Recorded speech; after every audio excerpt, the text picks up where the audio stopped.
Your voice, your opinion, your community. Fact TV, free speech protected.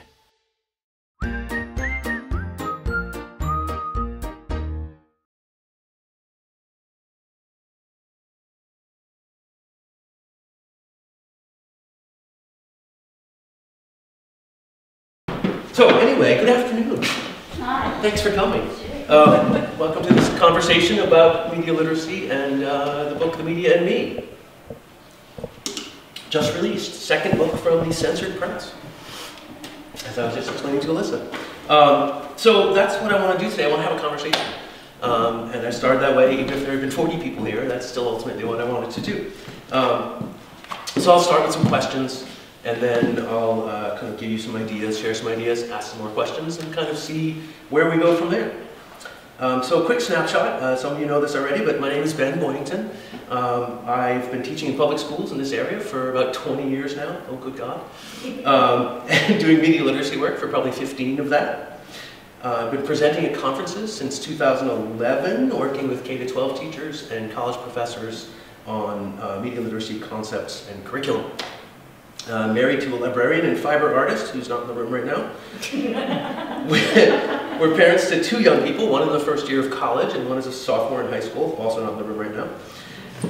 All of us enjoy media in various forms, and that's important to what we're going to talk about. I do not. It's important what we talk about. So the book has 10 contributors. I am not the author, as someone said last night in a show I was recording. I'm one of 10. That includes college professors, activists, community educators, and undergraduate students. Pretty cool. We are white, black, straight, queer, and engaged in media, just like the young people that we most want to speak to, the whole range of humanity. But enough about me and the writers, let's talk a little bit about you and the media. This shifts a little bit, there are a few people here, but how many of you use media daily? Right, everybody. What do you use it for? Information and entertainment, connections. Information, entertainment, connection, nice. News. Advertising. Advertising. Yeah. Yep, we have a business owner in the room, let us not forget. How much time do you think you spend on a given day using media? Too much. Me too. According to my phone, which usually gives me an outlet, like it gives me a summary every week of how much I've used. It's between an hour and 2 hours. I don't know if it's every day, but probably close. Not including television, which you don't do on your phone. Yeah, I don't do that on my phone. No, but I also don't watch TV. I watch an hour of TV maybe every other day. I don't watch a lot of TV. No. So would it surprise anyone to hear that on average teenagers use screens for about 11 hours a day? No. For entertainment? No, that's really For entertainment. For entertainment. So, outside of school. or during. Yes, That's yes, absolutely. Not as directed by someone else, let's say. Right. By some estimates, actually, that number is higher for adults. Mm-hmm. Huh. Just, I mean, right? Like, that's kind of enough to think about right there. Like, okay, we can go down. I could safely say that if I am not asleep, I am on either my phone or my TV or my computer. I listen to podcasts. And you read a book once in a Oh, while. I listen to PPR at night so that I'm, who knows what I'm listening to. Right? And so listening to podcasts is consuming media. Now, you're not staring, you're not looking at the screen, No. but you're still listening. Well, what about if you're listening to the radio? Would you still consider that? It is, Yeah. right? That's the original. Yeah. I mean, here's the thing, right? Like, everything we used to do in multiple devices, we now have this. Yeah. Right? Not only do we have a broadcasting like outlet, TV, radio, etc. in our pocket, we have a studio in our pocket, which is actually really important to what we're talking about as well. Plus, we curated ourselves, whereas we couldn't before. Yes, which is good and bad, actually. Yeah. And talk about connection, right? There's actually a loss of connection because we curated ourselves. It's not as communal as it once was. There's no like common show. There's no common thing that everybody's seeing, right? It's shifted. I mean, there are some, but audiences are smaller. Nielsen numbers change. The whole thing is different now, right?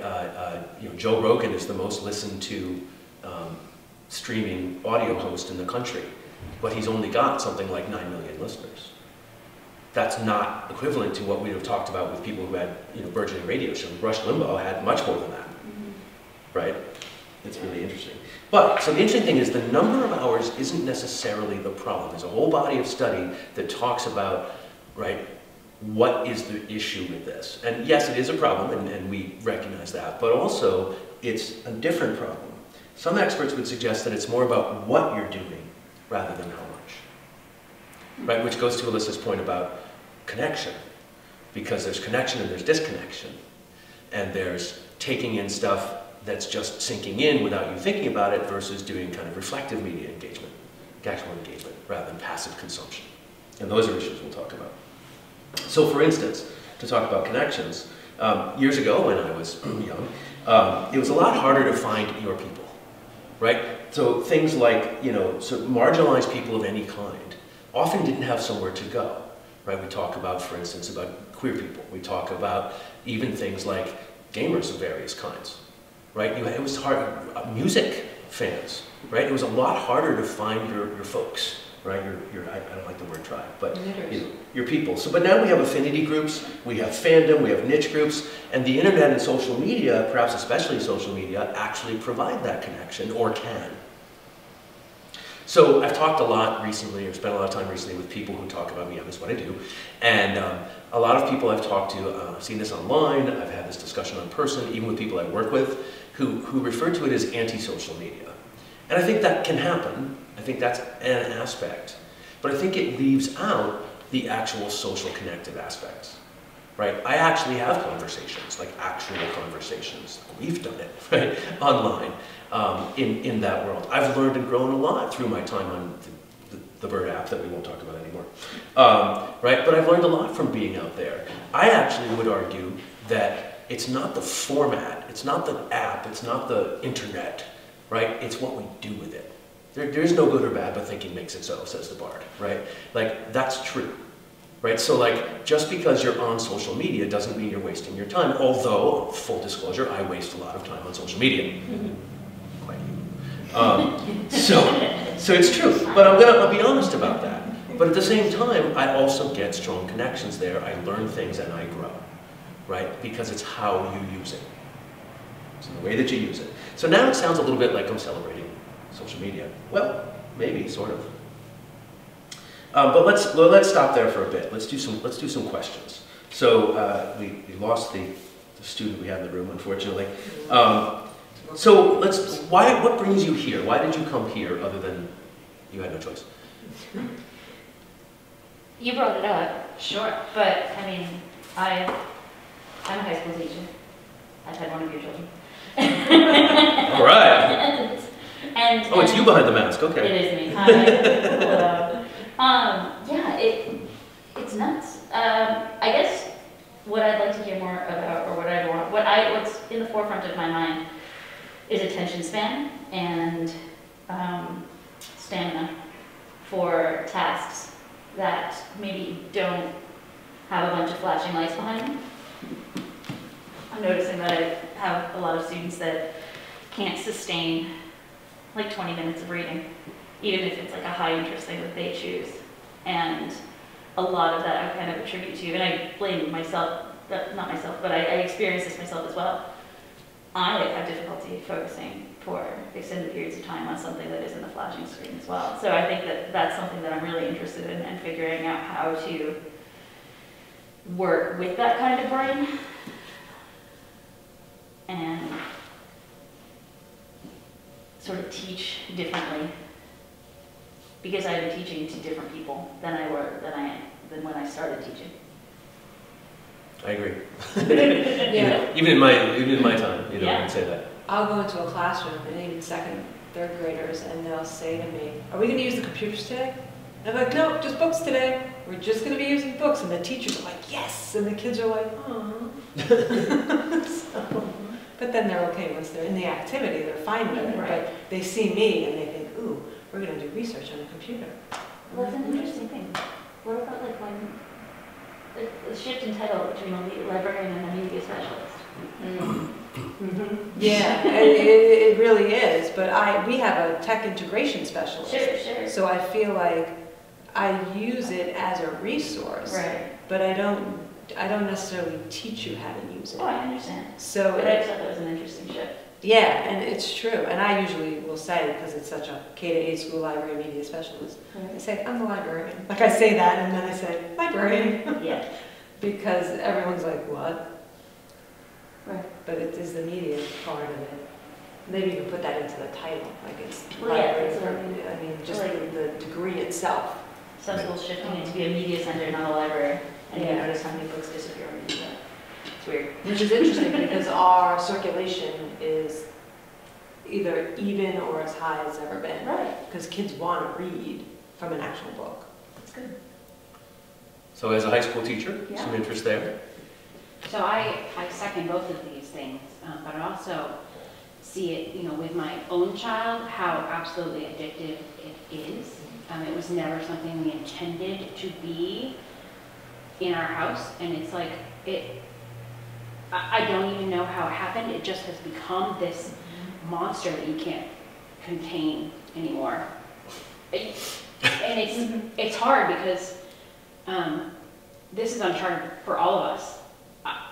Even between, the 6 years in between my two children is entirely different. One, it was manageable, and this one, it feels unmanageable, even though he's an easier child. Like, it's wild. But I also see it from the school perspective, in terms of what kids can focus on, how they're using it, and how it's affecting the culture in the school. I mean, the bullying is rampant and out of control in ways that I don't think anybody was prepared for and nobody has a solution for. It's a scary proposition. So yeah, I mean, you surfaced a little in those answers, like the larger question too, of what are we concerned about with media in our society? Not simply within our schools or within our own children or children we know, but also how is it affecting society more generally? Right? And I think that's sort of the other question, and I won't push you on that now because we'll get to that as we start to go through. So thank you for that. I'm going to go a little bit into some info, do a little info dump for you. So some people say, well, what is that? What does that mean, media literacy?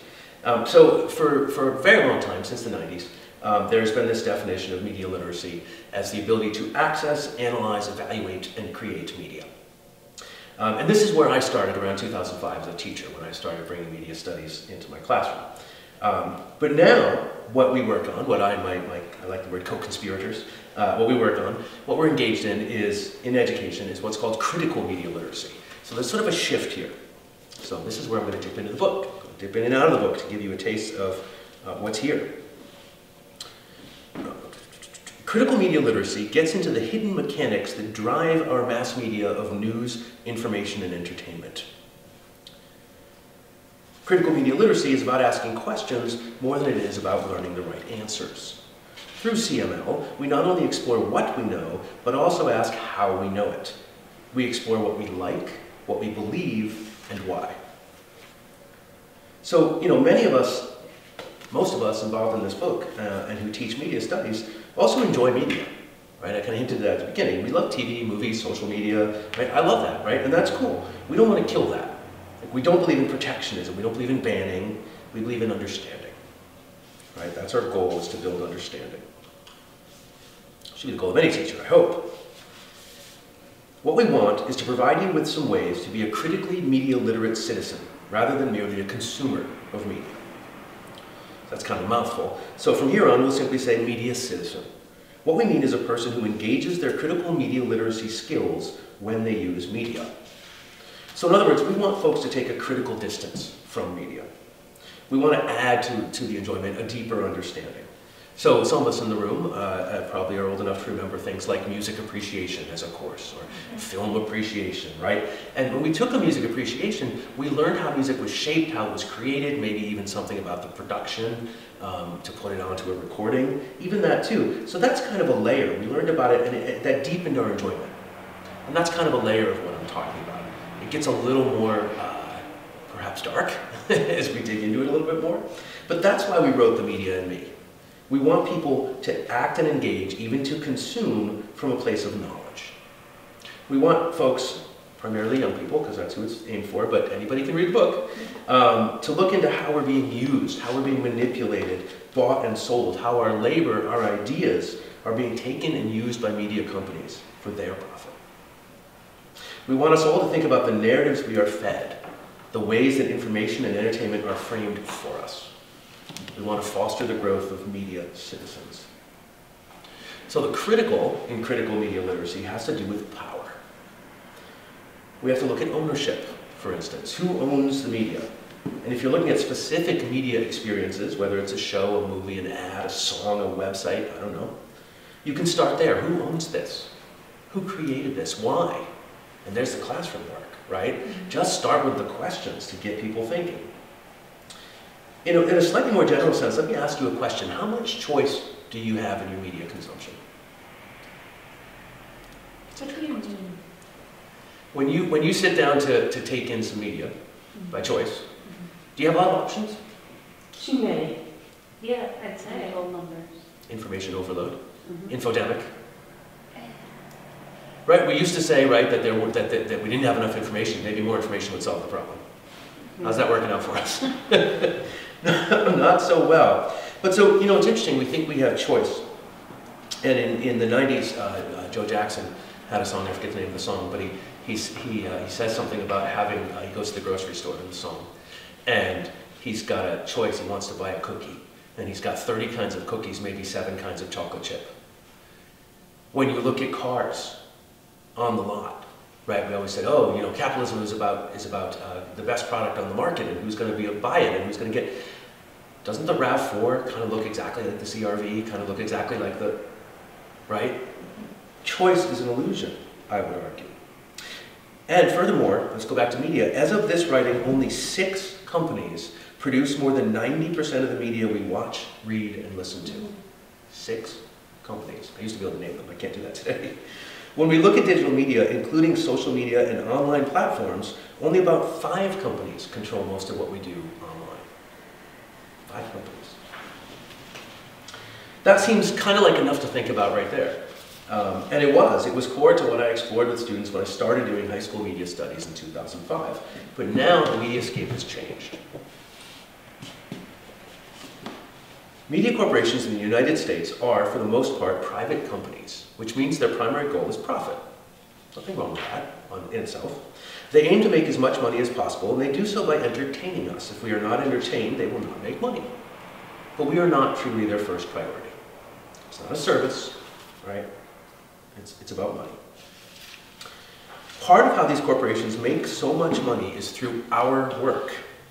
When you post a video to TikTok or create a Snap story or post to Instagram or Facebook, you are giving your content to those corporations. If you alone stop doing that work, not much will change. However, if all of us stop posting, those sites would be empty. These companies cannot make money without content. We provide the content, but for the most part, we do not make any money for our work. I'm going to say that one again. We provide the content, but for the most part, we do not make any money for our work. By contrast, these companies and their top executives make a lot of money from our work. As of 2021, Apple was a $2 trillion company. Amazon, Alphabet, the parent company of Google, which owns YouTube, and Microsoft were each worth over $1.5 trillion. And Meta, the parent company of Facebook, Instagram, and WhatsApp, was worth over $870 billion. It's a lot of money out there. Furthermore, those who own the companies, those who have that power, decide what stories get told, whose stories get told, and how all the various members of our society are shown in those stories. And all of this shapes our understanding of the world. And when I say our, I mean adults too, right? It's not just kids. We're all doing this all the time, and we don't think about it, which is the point. We want people to think about it. Right? And some of us do. I'm not saying nobody thinks about anything. Like, I don't want to go too far there. But most of the time when we're taking media, we're just taking it in. We're just doing our thing, right? Where's the reflection? So to understand how this power works, we need to take a look at 3 themes that run throughout the entire book, kind of foundational to critical media literacy. These will help us see how and why media institutions operate as they do. And this might go a little bit to some of the education stuff we're thinking about. So the first of these themes is meaning. Meaning is slippery. It says that right here, meaning is the most slippery of the terms, because it's so fundamental to everything we do. Meaning depends on interpretation. English teachers, we know about this. Readers, we know about this. And interpretations can vary from person to person and from group to group depending on context. Asking questions about meaning is one way to begin developing a critical stance regarding media. How do you make sense of the imagery in your favorite TV show or video game or YouTube video? What is its message? Of course, meaning is conveyed through language too. So whether we're talking about a poem or a news story, we can ask how an author's choice of words conveys meaning and how different readers might interpret the author's word choice in slightly different ways. That's powerful.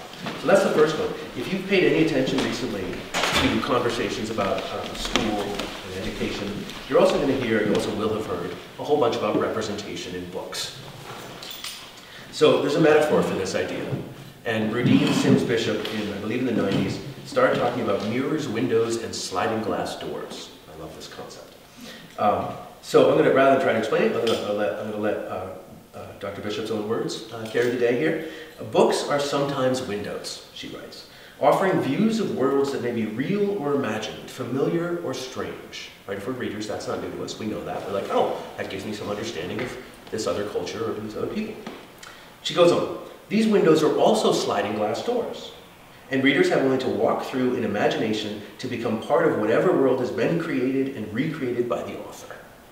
That's pretty cool. When lighting conditions are just right, however, a window can be a mirror. Literature transforms human experience and reflects it back to us. And in that reflection, we can see our own lives and experiences as part of the larger human experience. Reading then becomes a means of self-affirmation, and readers often seek their mirrors in books. So I'm going to extend that back to media, of course. We can experience this same metaphor there. But I want to add this idea that sometimes the mirror is a funhouse mirror, distorting our reality and, in fact, our sense of self. That's when we get into the social media. Understanding this is another core tenet of critical media literacy. Furthermore, when we talk about representation, we also talk about, oh, I'm sorry, I jumped the gun. All right, so access opens up questions about who is included and who is excluded. Now that can be as simple as whether or not you have a computer with an internet connection, but it can also be deeper than that. Representation can have two meanings. Oh, meaning, there it is again. First, representation can refer to the way that images and texts reconstruct rather than reflect the original sources that they represent. Reconstruct rather than reflect. For anyone interested in media, this type of representation is very important. A photograph, whether it's a social media post about a tropical vacation or a news photograph of a public demonstration, is not equivalent to the sensory experience of the sun, the sand, and the breaking waves on the beach. Or what it feels like to march alongside dozens of other people down the middle of a public street where police with batons block the way forward. Representation has a second important meaning for people interested in media. We can ask questions such as who is represented and how are they represented. Representation alerts us to issues of difference and potentially inequality. For example, how often do news stories actually include people who are poor? Not just as the invisible subjects of reports about poverty, but as actual living people who have ideas, concerns, and aspirations of their own. Questions like this link representation and access. A concern for access can lead us to look beneath the surface of media content by asking who is included and put at the center of stories and who is excluded or marginalized. Really interesting. And you can think about that in all kinds of ways.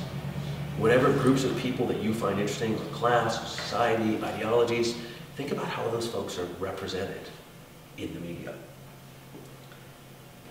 We hear a lot about book bannings right now, which is part of this, right? It's a representation issue. It's about people's concerns about representation and values and beliefs. In critical media literacy discussions, we also talk about representation among performers and producers, not just what you see, but who's creating what you see, which also goes to who's making the message and what is the message.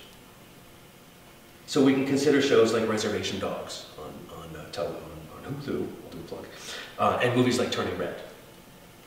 So the former, if you don't know, is about Native Americans on a reservation in the United States. Great show. And the latter is set mostly in an Asian community in Toronto. It's a fantasy piece. The creatives involved in each, cast and major crew roles alike, are all or mostly all from the culture the stories represent. And that, people argue, is a pretty big deal.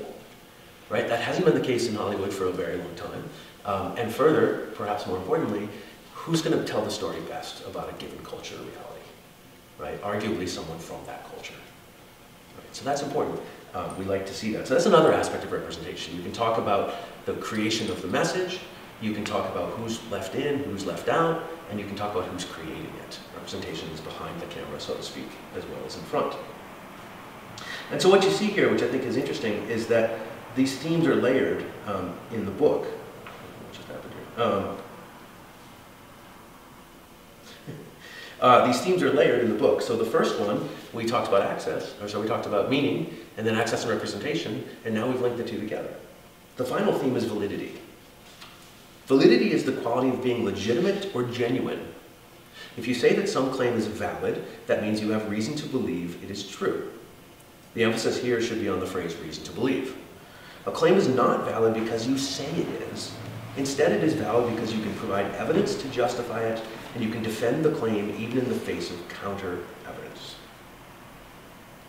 So now we get to tie all three themes together: meaning, access and representation, and validity. When we adopt a critical stance toward media, we ask questions about meaning. And meaning, as we have seen, is open to multiple interpretations, including competing interpretations. Some differences of interpretation are, in fact, a matter of opinion. True. But many differences in interpretation can be resolved by considering the evidence for and against each of the competing interpretations. That seems, on the face of it, most tied to news, as you hear that, or perhaps to opinions that are being put out from news outlets and shared on social media, and it seems also maybe that it ties to information gathering. But I would suggest to you that it also ties to good old-fashioned human face-to-face interaction, engagement with people. Because if we ask each other questions with an open mind, and if we listen, and we have an understanding of these principles of like what it means that something is valid, or legitimate, or genuine, we might just be able to have civil discourse about things that we actually actively, maybe even vociferously disagree with. We might be able to do that. We might be able to find that common ground that we all really need. I was talking to a gentleman last night before recording the show with him, and he said, you know, we don't have community anymore, we have communities, which I thought was fascinating. Because he was getting to the point that like, that there's the divisive point, is that, and yes, of course, we each need our communities to have that might be separate from the larger, but he was saying that we instead keep them separate too often. That yes, you can have those, but there's also then this question of like, what's the larger community? Like the United States, right? Where's that shared national kind of anchored? It's very interesting. And I thought, of course, the other part is that we need to have those communities within the larger, and it also leaves out the fact that we're, you know, that folks who have been marginalized for a very long time, right, are stuck because they don't get to be part of that community. But how do we get to the point of common ground? And that's what I had this discussion with a student too. And she said, you know, we don't have the ability right now, which she meant as a country, to talk about where our common ground is. Part of that has to do with this, right? Social media exacerbates issues, it doesn't create them. Like COVID exacerbated and revealed problems in our society, it didn't create them. Right? That whole process that we all went through for however many years, I mean, some say we're still in it. So there we are. So here's the thing. You've heard me say over and over again that critical media literacy is about questions. So I'm going to pose three more, because I said at the beginning that I want to make a conversation. I've talked for a bunch, and I can do more of that through the book. But I wanted to sort of bring some questions to light, and then we can kind of kick ideas around and maybe share some other things that are in the book and get a chance to see what we all think and where we want to go.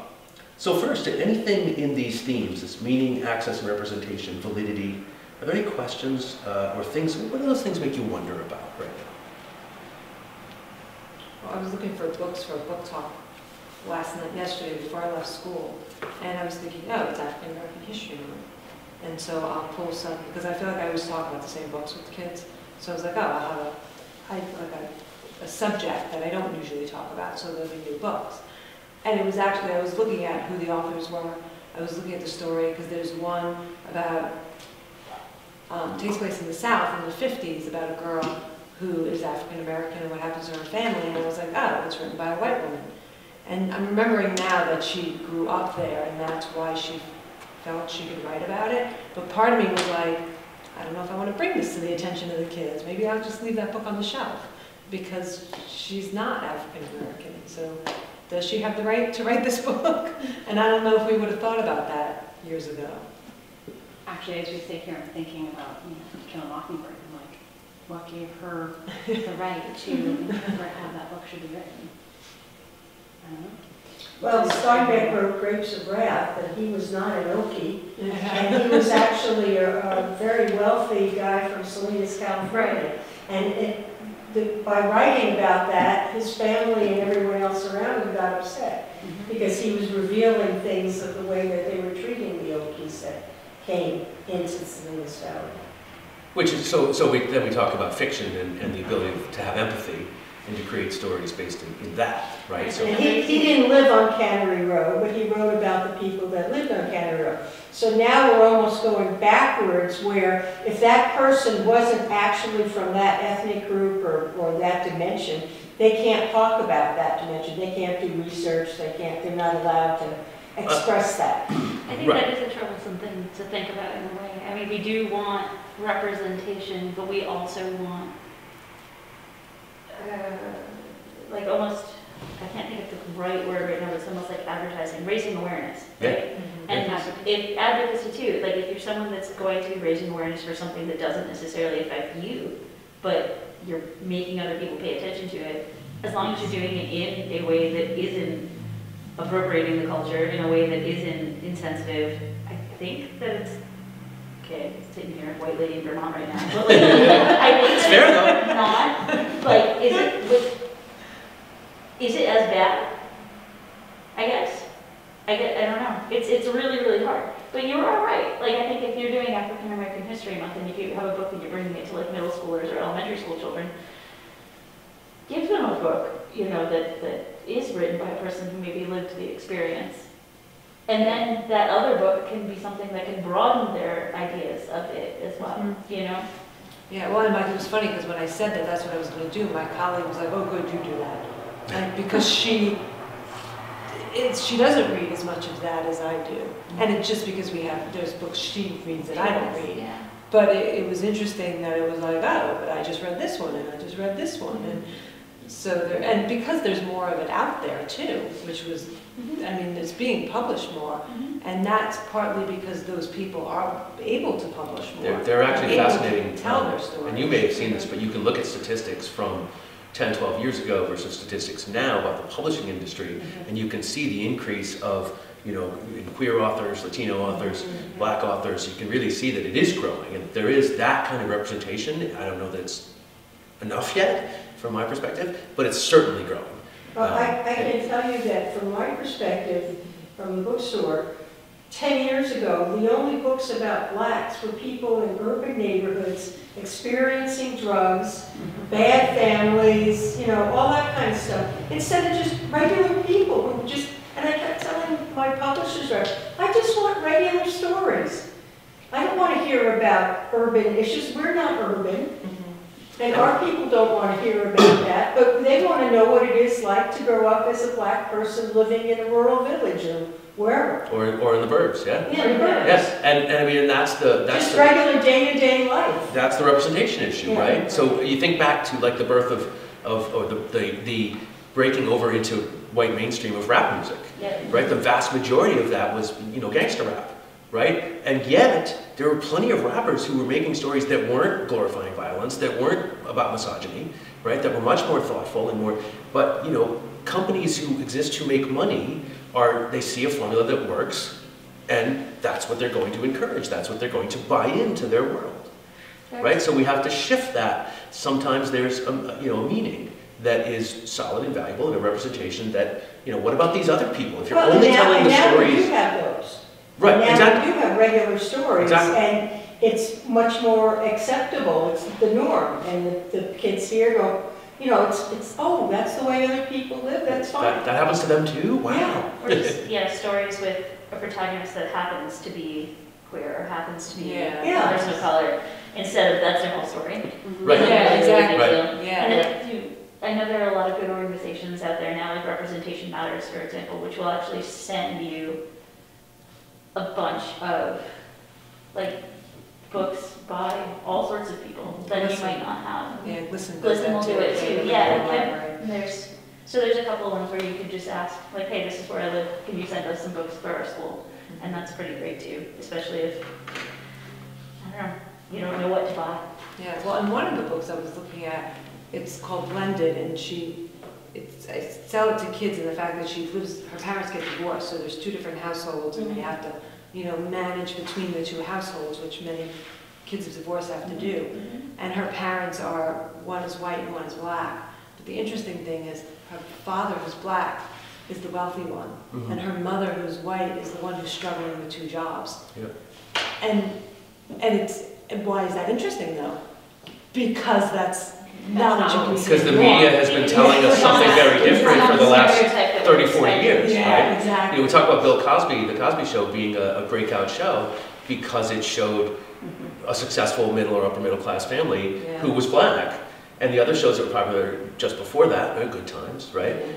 The Jeffersons, moving on up, right? And that's all true. So then, where are the stories, right? I was thinking about representation recently. We've been watching a show called Atlanta on, I forget what, Hulu, which is great. It's Donald Glover. Donald Glover plays a sort of hustler. He's managing his cousin who's a rapper. He's managing his career. It's hilarious, it's satirical, it's really well done. But there were a couple of things happened, but one of them was that there's a dating app called Hinge. And Hinge's motto is the app designed to be deleted or something like that. So it's meant to be like, that's their sell. We're so good at this that you're going to delete us because you're going to find the love of your life, right? And in the context of the only show I think I've seen it run with is Atlanta. So I was watching the other day, and I'd seen the ad before, and I watched it again, and I was thinking I was kind of counting the couples and the representation of the couples. So the first couple was an interracial gay male couple. The second, I might get the order wrong. The second couple was, I think, was 2 women. The third couple was a man and a woman, both white. The fourth couple was, I think, was an interracial heterosexual couple. And then the last couple was some sort of queer couple again. And I was like, wow, that's fascinating, right? I've never seen that before. That the majority of the people depicted in that were not straight white people. But the other thing about when you watch that show is the majority of the commercials are targeted towards African Americans. Because the demographic of the show, that watches the show. Right. So I want to find other Hinge ads and see how that representation works. I've seen that Hinge ad though. Yeah, in other contexts. In other contexts. Right. With that same, right. So I'm curious. Like watching, like on Bob's Burgers, I've seen that Hinge ad. So it may just be the one that runs on Hulu or whatever. It could be. Because that's definitely not a representative show. But there are definitely other, there was another dating app that's advertised with that show that is a dating app for black people. Yes. Interesting. It's BLK. Okay. And that's pretty interesting. So there definitely is some target. And I haven't seen the algorithm gives you, certain things. For sure. Well, and there was an episode where they were doing these spoof commercials on the show. That was great. It was hilarious. And then because it was Hulu with that demographic, we couldn't even tell what were real commercials and what weren't. Yeah, at first. Some of them were cleverly, kind of subtly fake. There was a series of ads with a Dodge Charger, and until the third one, you didn't know they were. The first 2 were played straight, and then Glover flipped it. I haven't watched a commercial in And it was years. absurd. So this is like, Well, and that's right, and that's the thing. But so here's the other part. When we think about commercials, when we think about advertising, right? It is a vehicle. Like television is a vehicle to get advertising to you. That's traditionally how it exists. Now, most of us now have streaming services. We've left the old model behind, but if you don't pay for the premium Hulu, you get ads. If you buy cable, like regular old-fashioned cable, if you're not paying for the premium services, you get ads. When your AMC has ads, right? If you're watching the basic cable AMC. In fact, when I watch The Walking Dead on streaming, I can tell where the ad breaks are. Yes. Yeah. Right? Because you feel it. There's like, and we used to talk about this in media studies years ago, like, there's an arc to each segment of the show leading up to the commercial break. Yeah. A little cliffhanger, a little oomph at the end of each little arc. That changes a little bit when your show is streaming or is a premium cable show. So if you're watching, you know, an hour-long drama like The Sopranos or Breaking Bad, like, those shows don't have that because they were designed to just play in a row. Really interesting. But advertising is a trick too, because they are using us. Again, the ads manipulate us. That's absolutely what they do. I mean, there's a whole chapter in the book that talks about that. And it's actually, there's a larger concept which I adore called the attention economy, right? They are stealing our attention, and not just through advertising, but through the very stuff that we love. And again, I'm not saying don't love the stuff, right? But think about where it's coming from. Think about the purpose of that.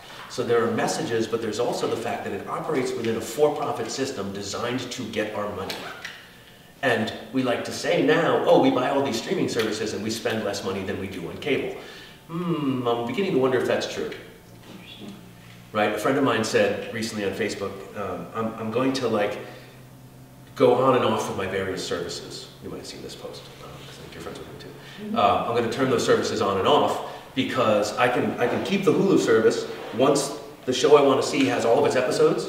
I can then go watch all those episodes, then cancel that service, then pick up my Netflix service again, watch all the streaming episodes that have arrived there, cancel that one, go to the next one. But they know, and they like, unless you have it with a different account or a different email address, they're going to start you right back up at that same rate. Or does that person mean that But he means like for the month, right, exactly. He's gonna suspend the monthly payment for a couple of months. And so and I was like, I couldn't keep track That's of it. the only It's way too complicated that for you me. are going to save money with it. But I think that's how you beat that system, right? Sure. Or Although now, they're not putting them all out at the same time. No, but that's why you wait. Are- That's why you wait. So if he's watching Abbott Elementary, he Yeah. just like says, I'm not going to watch Hulu for them. I'm going to cancel my Hulu subscription for 3 months till they all come out. And then I'm going to pick it up again, but just for a month, I'm going to watch the shows, right? Boom, boom. Although Hulu used to only show like the last 5 episodes. They didn't always show the whole season. It depends on, I think it also depends on the show. As Yeah. well, because they Yeah. do want you to buy. But see, all of that is part of all of that is part of how the media work, right? And how they keep us involved, how they keep our money, right? You know, and I mean, companies exist to make money. I'm not going to say like, I'm not going to like say, no, the for-profit companies are bad. Of course, like people have to get paid for what they do, and it makes sense. But how much do we want to let them use us? How much do we want them to take from us? And I mean, all of that is in there, and that's why we want to look at the idea of political economy and the means of production, right? Who owns this stuff? Dive back in, since we're kind of on money at this point. And this goes to the idea of protection. So we say protectionism says we know to protect young people, like we'll ban things, we'll teach kids to turn it off, we'll teach kids. That's not where we are.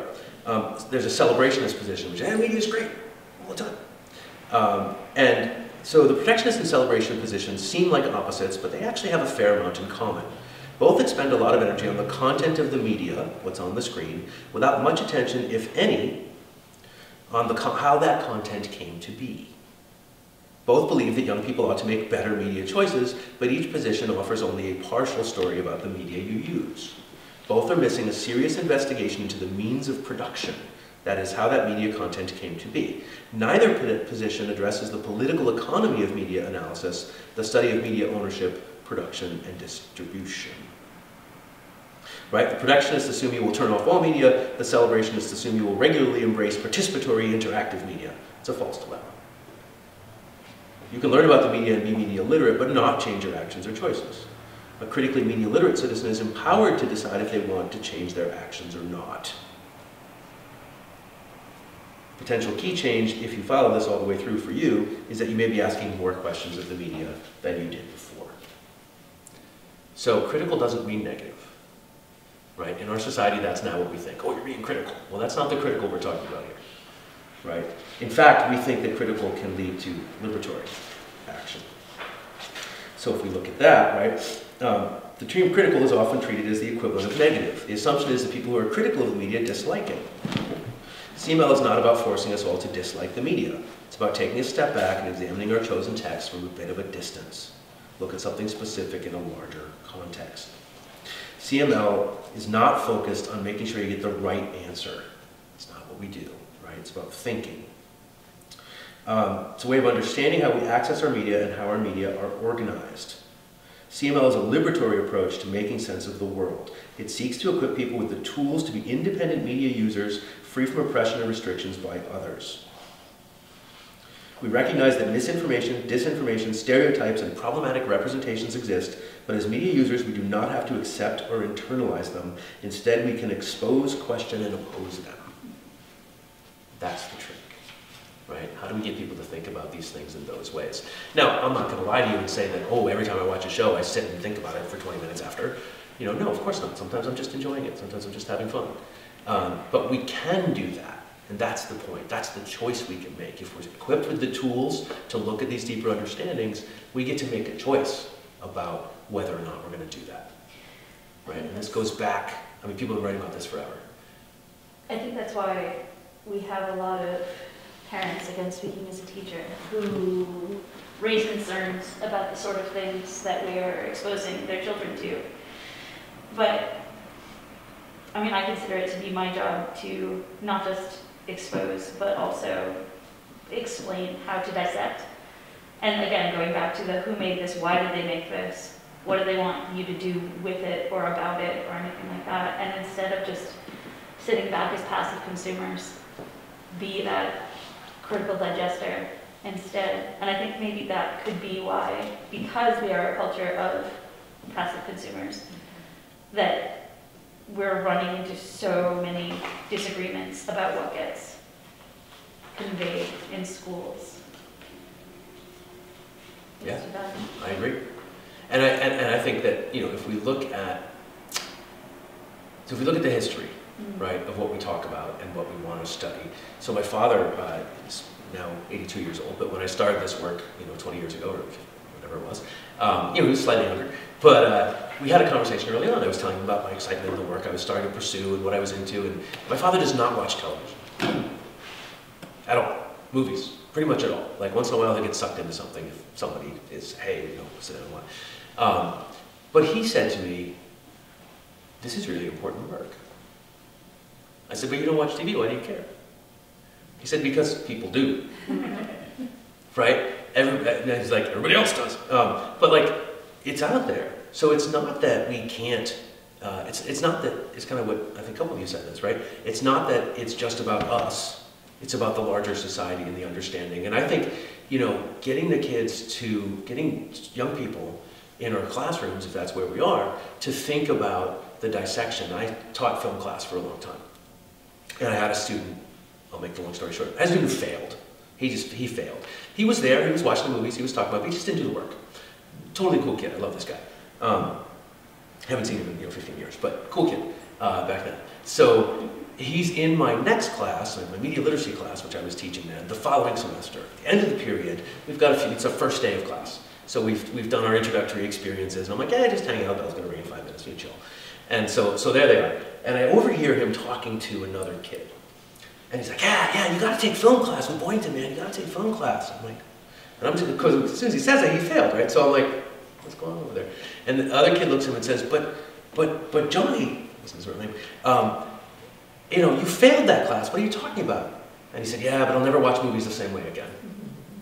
Yeah. Bingo. Like, I don't care that he got an F. I mean, I do, because it could have interfered with his graduation, but like, that's not the point. He got the learning. You know, he got the thinking, and then he took the media literacy class, and he was really into that, and we had a good time, and he passed that, and it was fine. But like, that's the point, right? Is that show the thinking. And now, you know, I think we can still get there. The bells and whistles are, you know, exciting and fun, but I think if we give young people a chance to talk about what they want to talk about, then that is going to open that door.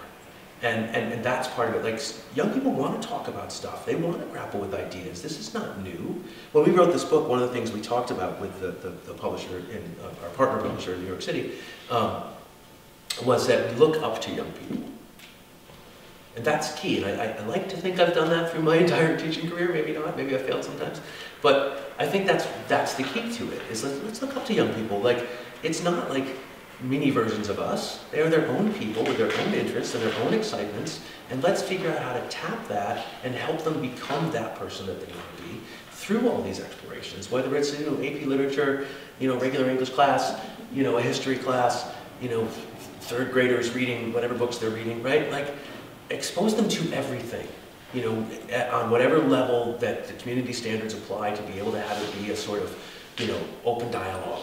And show that that's okay, we can disagree. Not safe spaces, but brave spaces. A space where we can express, question, ask each other things in a way where we're not going to be attacked. Right? And I think that's key. If we don't have that, how are we going to have any kind of intellectual growth?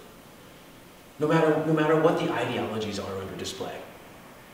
I had a kid look at me a couple years ago, and it's like 4 or 5 years ago now, I keep losing track of time, but I worked in a school in New Hampshire, and he said, he looked at me one day, we were talking about stuff, and he said, Boyington, you're such a liberal. And I said, I guess if you have to use that label, sure. And I said, is that a problem? And he said, no, man, no, you're great. I'm like, what do you mean? He's like, I can't be me. He was a very conservative young man. And he said, I can't be me in any other classroom here. I wanted to cry. I'm like, are you kidding me?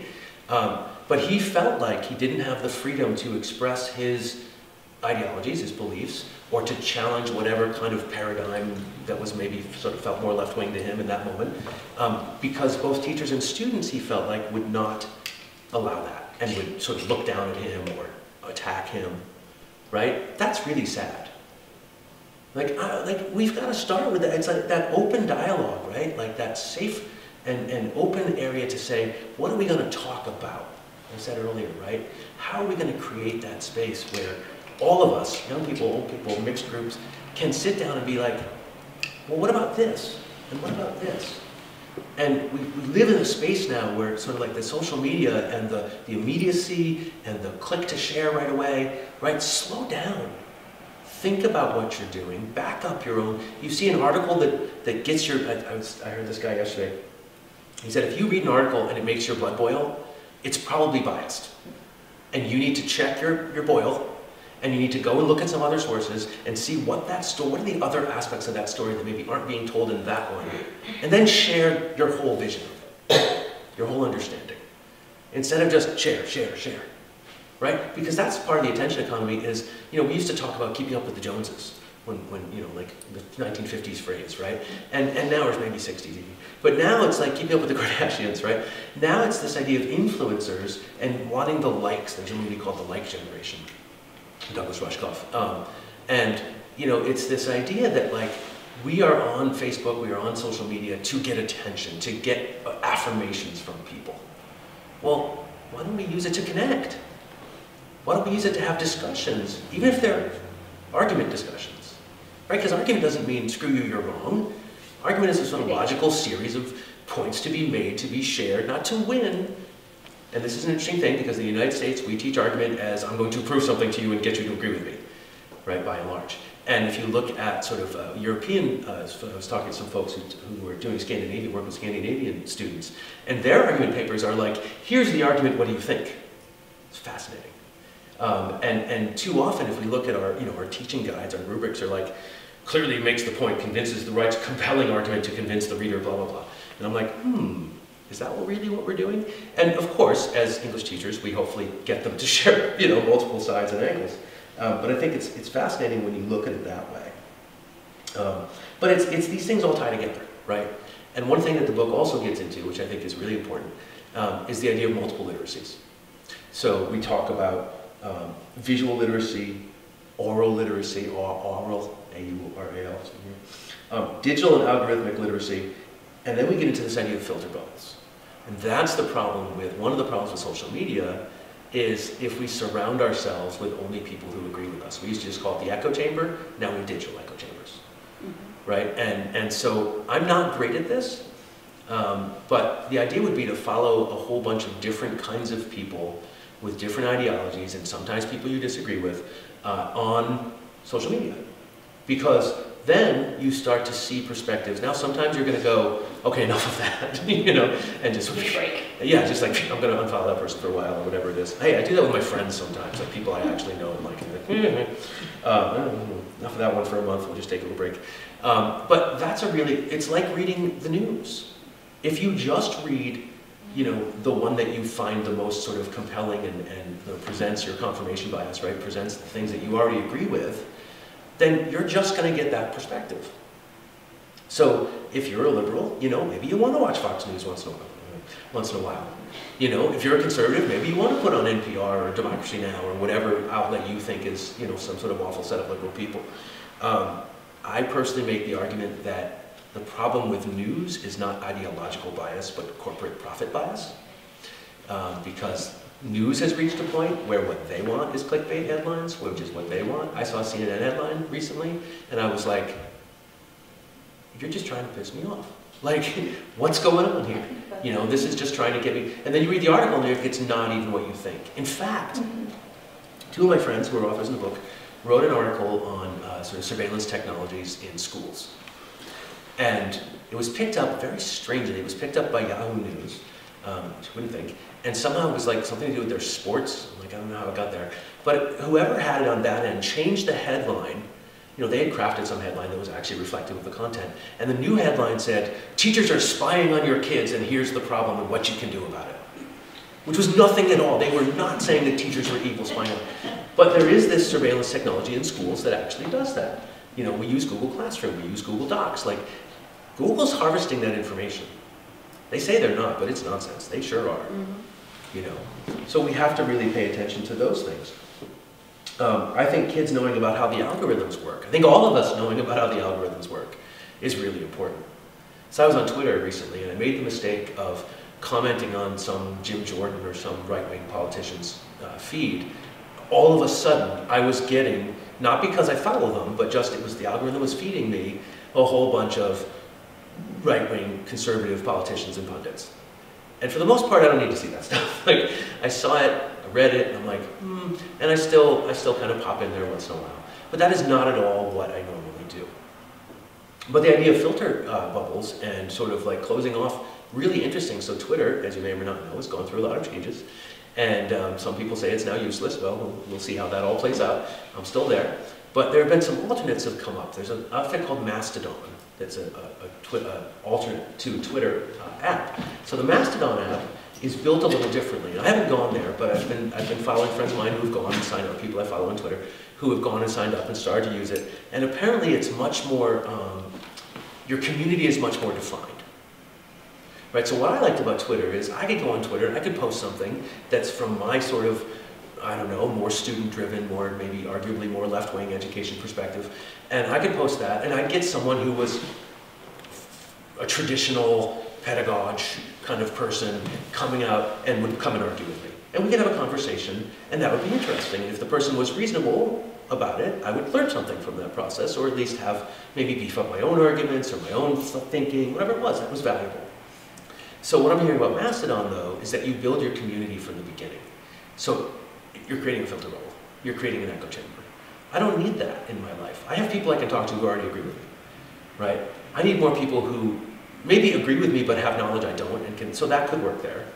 But even people who don't, I ended up learning so much about the homeschooling and unschooling movements, which wasn't, I mean, I sympathize with that, but that's not where my head was or even really is. But I've met all these cool people on Twitter because of that. It's been fascinating. So that's the connective part, right? That's what social media can do for us if we approach it in, I'm not looking to start fights, I'm not looking to be snarky, I'm not looking to find things that make me mad, I'm looking to actually gain some perspective on life. Are you a New Hampshire high school teacher? Vermont. Vermont, okay. Yeah, teach in Vermont. I only taught New Hampshire 1 year. Okay. I'm bound by a whole book on ethics and morals that I have to follow. And it includes my social media presence. And I was pretty active on Twitter for many years, especially I taught at PSU for about 10 years, and used it as part of like what I did with my students, but Right. now that I'm a lowly high school teacher in New Hampshire, I deleted everything. I mean, I have Facebook, but I don't even post all, like, I'm not willing to engage because I don't want that to be what makes me lose my job. Is that district or state? State. I'll bring home my book. I love that. I have it. I actually have it magneted to my whiteboard. So whenever like my upper level students, they want to talk more about like more serious topics, I'll just pick it up and I'll be like, I am beige. I have no opinions. But like you will, like I'll talk with them. I want them to talk about these topics. But they're not messing around with these limitations. And so I think that also makes it very difficult to teach that sort of literacy because of the box that's put around you, right? Yes.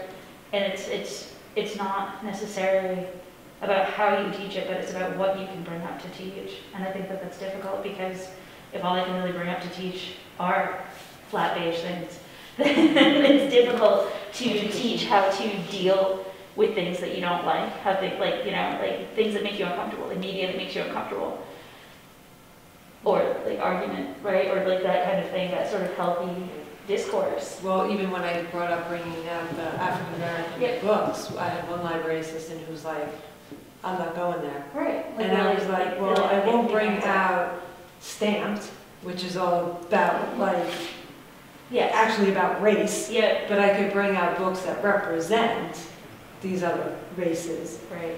But even there was a book called That Flag. It just came out. It's a picture book about a white family and a black family who live next door to each other, and the white family puts up a Confederate flag. Yeah. And so they're not friends anymore. Yeah. Sorry. And I was kind of like, oh, that's a little hairy. But then there's this police shooting, and through the police shooting they become friends again. Okay. And I'm like, well, that's just a whole nother topic. Right. And then I was like, I don't really want to buy it for the school district, but I think it's an important conversation. So we decided we would buy it for one middle school, and we would put it on the shelf, and if a kid came across it, that was up to that kid and that family. And we weren't necessarily going to advertise it. Well, thankfully, we haven't reached the sort of Florida level in New Hampshire of, questioning or stating that books are, bad. But we have that, I mean, that level of fear, but we do have the law about teaching history, for instance, and when the so-called "Don't Say Gay" bill came around, so here's the thing about the blood boil and the sort of emotional reaction. I was just buying right into it, right? I was just like, oh, this is bad, this is stupid, da, da, da, and just like reacting without looking. And I stopped myself. I'm like, you know what? I'm gonna go look at this. Because, hey, guess what? You can actually go online and find the text of bills and laws in every single state. Mm-hmm. Right? Like, you've done this, so you know. But amazing. So I went and I found the language. It hadn't passed yet, it was still a bill at that point. And I went and I read it. And I was like, okay. It's not as obviously or blatantly bad from my perspective as I thought, or as it was being put forward to me. I still was like, this is awfully problematic. But the largest piece for me that made me concerned, well, there were two pieces. One was, what the hell does age appropriate mean? Who decides, right? What is that? And tied to that was, the language was something like, the teacher cannot have discussion of, say, queer issues, like sexuality issues and gender expression issues, through grade 3. But you know what? What if Joey comes from a same-sex household family, and in elementary schools we talk all the time about our families. Like, children do that, right? That's just a thing. So suddenly the teacher's supposed to go, oh no, Johnny, we can't talk about that. Like, how does that make that kid feel? So that was a problem. But the second thing that I was equally concerned about, let's say, was the chilling effect. It says K to 3, but if you're an 8th grade teacher in Florida, aren't you going to go, can I say anything about this? Because I don't want to get fired, I don't want to get arrested, whatever, like you said, right? Like, I don't want to get fired. So it's not anymore, like now it's in our classrooms. 10 years ago, 15 years ago, it was, don't Facebook friend your students. Right, it's a simple. You know, make sure it's private. But now it's like, don't even say stuff on, I mean, on Facebook, unless I'm doing a media literacy plug, my posts are private. And so as private as that is, anyone who's like a half a hacker can go look at my stuff, of course. Right. But I don't worry about that. On Facebook, I'm totally me. I'm just going to say what I'm, you've seen it. I'm going to do what I do. On Twitter, I'm a little more circumspect, and I'm only talking about education most of the time. I've started to break that rule recently. I should probably dial back again. But I pretty much only talk about education. Now that doesn't mean politics don't come up, because that's part of education. But I try to do it always through that lens of education. And I'm curated to a certain extent. I mean, it's public, so anybody can see it. But I also put in my bio, you know, tweets are my opinions, not my employer's. Like, it's right there. I want to be very clear, you know, for whatever that's worth. I don't know if it protects me or not, but I'm not going to change that. I'm going to go do that. I'm also not stuck in New Hampshire where, you know, those things are coming. So far, Vermont's not playing any of those games. No, I mean, I read it very carefully and just decided it was too vague and decided not to engage because because the rules are so vague, you could be called on anything. So it's not worth it. And right, and there's the power of choice part. Oh, yeah. Right, is that you can then say, you know what, not you, but one, could then say, well, I'm going to challenge it. Like, there are those people, right? Who are like, nope, I'm going to keep doing this and see what happens and be ready to fight the law. I'm like, okay, well, most of us can't really take that on because we want to have our jobs and in the case of teachers, continue to perhaps inform and help the lives of young people and, you know, like whatever our very sort of altruistic selves, you know, believe about that. So I mean, I entirely respect that, and I would respect the other angle as well. Oh yeah, I totally understand. I thankfully don't have to make that decision right now. Made my choice. But you know, it's and my job now is of a kind where I actually it behooves me to celebrate youth power because I'm a flexible pathways coordinator, which it's all about student centering. So if I'm not doing that, then I'm not doing my job. Sure. I actually do social media as my position, right. Not just as a person. And I'm not going to go off on things, but I'm always talking about student power and co-creation and, you know, like self-direction and, you know, how do we do that and kind of trying to shift that narrative a little bit. I'm not going to do some of my more radical comments that maybe I would do in these circles, you know, as the employee of that job. Sure. In my official account, right. I'm not going to do that. But over there, you know, and so far nobody's come at me. Sure. Maybe they're making a file, you know, I don't know. It's entirely possible. What else about media? Is there anything else? We've gone long, which is okay because it's a good conversation. But is there anything else that you want to kind of ask about the book or about you know, sort of experience of media or things I've said, Pat? Yeah, how did you choose who was going to be in the book?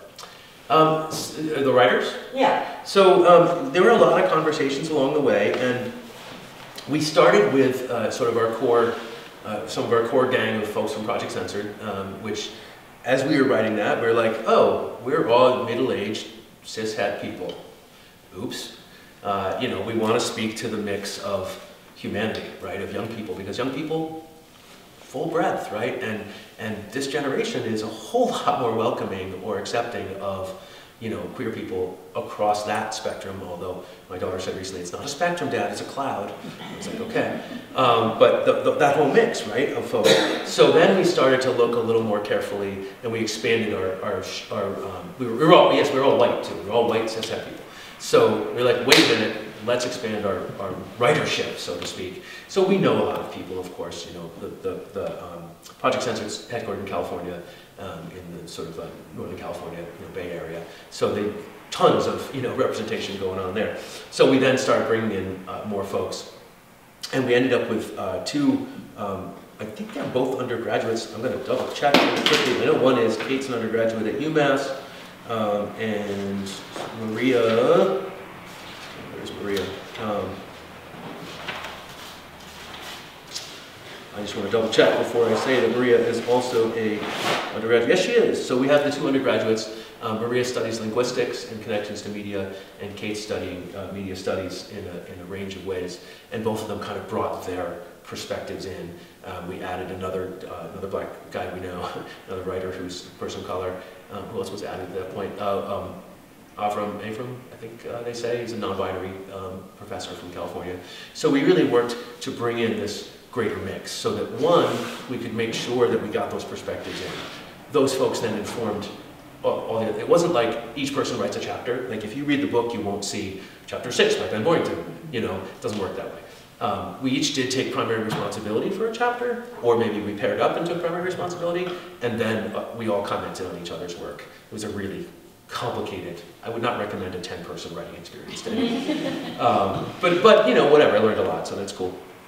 But they came in, and those folks, each of us also has a different kind of maybe area of specialty within. So Nolan, my friend Nolan, is like news literacy is really his sort of strongest, you know, most expert area within media literacy. You know, my stuff is about education and advertising, attention economy. You know, there was a writer who came in and started talking about algorithmic literacy and metaverse stuff, which is fascinating. Like the future is virtual, really wild. And that was really cool. And then Maria came in with this kind of linguistics angle, and Avram came in with an information literacy angle. So it really was this very cool, like, let's expand the group moment. And we just found these people who, and mostly we knew already, right? But it was like, who can we tap, who can we talk to? And it really changed everything. There was telling Alyssa before we started that we did this during COVID. So all this was virtual meetings.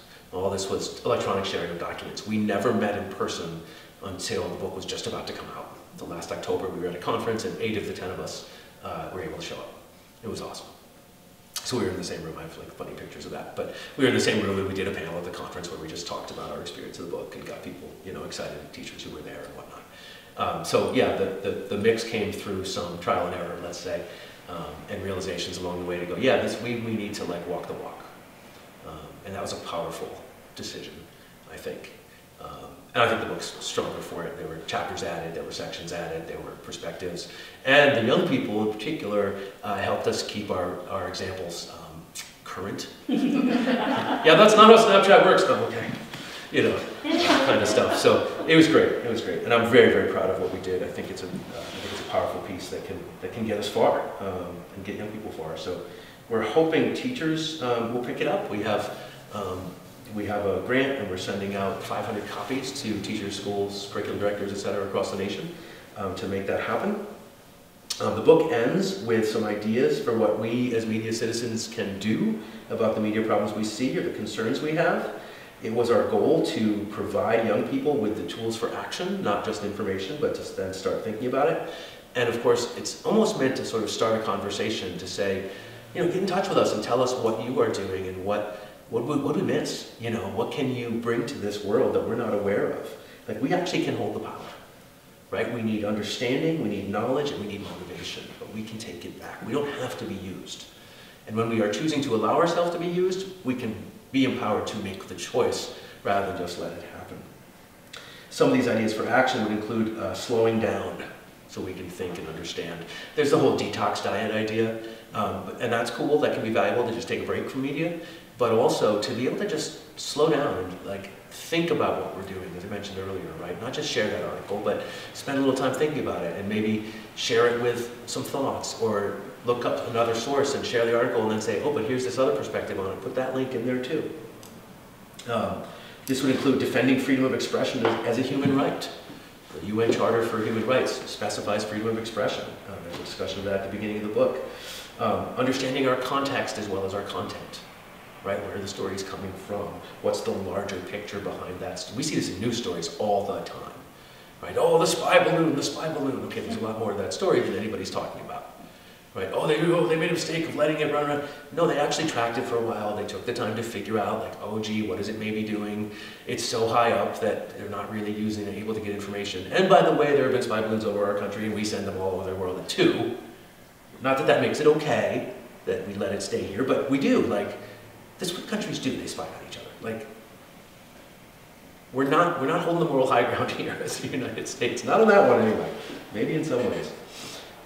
Solutions-based journalism is a powerful thing to think about, rather than just the stuff that's like, oh, the world's terrible. Like, the stuff that goes, there's this problem, and here's some ideas about what we can do about it. That's really powerful. Look that up. You know, go to your favorite search engine. I'm not using the evil G word. I use DuckDuckGo now. Go to your favorite search engine and type in solutions-based journalism. Fascinating stuff. And also the idea of like taking action. So in the book, we talk about moving from consumer to critic to creator. When I was teaching media studies, I talked about moving from consumer to critic to activist, which was a really interesting framing because we got to talk about what activist means. But the point was to take action. I think I said this earlier, right? Like, we are online and we just complain and complain and complain about whatever things we want to complain about. And sometimes I'm on Facebook and I go, all right, what are you doing about it? And I actually say that. Okay, I'm guilty of it too, right? I'm not going to say I'm not. But what are we doing about it? So, and I know, like, to me, I'm a teacher. I think I see teaching as a political act, not as an electoral act, but as the polis, like contributing to society. I know you've been really involved in local politics and education. Like, you are taking action. Like, I think if you're a librarian, you're already taking action, right? And through your job. You know, librarians defend freedom of speech. I mean, librarians are badass. Like, it's true. I'm not just kowtowing here, but speaking to a captive audience. But I also want to, I want to challenge media, right? I want all of us to challenge media. And for me, when I teach media studies, it's also about then making media, because that's when you understand it, right? And that was true when I was teaching film. That's when it's true when I'm teaching media studies. Make it, create it. So that kind of leads me to this question. Do you see this sort of as a living document? Like, you will be updating and moving forward with it? We've talked about that. I think that we already have some notes for the second edition, so to speak. I think for now, you know, we have to see where it goes. But yeah, there is an awareness and a long-term goal of, like, revisiting, coming back to this stuff, because the mediascape is changing all the time. Well, that's like your undergrad telling you about Snapchat. Like, that probably was how it was used, and now it's totally different. Like, exactly. Everything in there in 2 years could be. And the metaverse stuff, which is in here, which is like this much of the book, is going to be right as the future, you know, takes over. You know, we're in some ways we're in, you know, the matrix. So we have to, you know, be aware of that. So, you know, I would leave you with a sort of a walk-away question. What do you want to do with media? What do you want to do about media? You know, carry that forward into your lives. And we can talk for as long as you want, but being aware of the time that maybe you all didn't want to spend all day here. Where do you want to go with it? What are you going to do with it? And if you want to copy the book, Pat has some in the back.